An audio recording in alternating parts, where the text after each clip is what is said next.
गर्मी का मौसम था। खिजुरी गांव में सुबह का सूरज धीरे धीरे उग रहा था। एक पुराना और टूटा हुआ कमरा था जहां चारों तरफ अंधेरा और सन्नाटा छाया हुआ था। यूएस कमरे के कोने में लगभग 40 साल का एक आदमी चुपचाप बैठा हुआ था। फेंट हुए कपड़े, बिखरे हुए बाल और आंखों में गहरी थकान। गांव वाले उस पागल कहते थे, लेकिन शायद उसकी असली पहचान सिर्फ एक भूखा इंसान थी। पूरी रात उसने कुछ नहीं खाया था। भूखा से उसका पेट जल रहा था। धीरे धीरे वो उठता है और कमरे से बाहर निकल पड़ता है।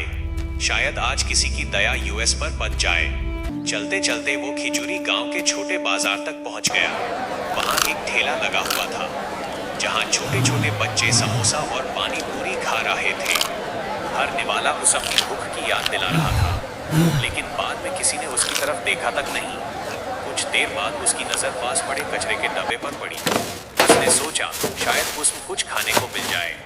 तभी ठेले वाले भैया की नजर यूएस पर पड़ी। उन्होंने उस पास बुलाया और उसके हाथ में एक गरम समोसा रख दिया।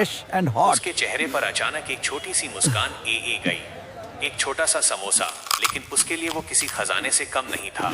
लेकिन उसकी भूख अभी खत्म नहीं हुई थी। सामने एक फल की दुकान थी। वो धीरे धीरे वहां जाकर खड़ा हो गया, लेकिन हर इंसान दयालु नहीं होता। फल वाले ने उसे देखा और गुस्से में उससे 2 थप्पड़ मारकर वहां से भगा दिया। वो चुपचाप वहां से चल दिया। ना उसने कुछ कहा, ना किसी से शिकायत की, क्योंकि कभी कभी दुनिया में सबसे ज्यादा दर्द भूख से नहीं बल्कि अपमान से होता है।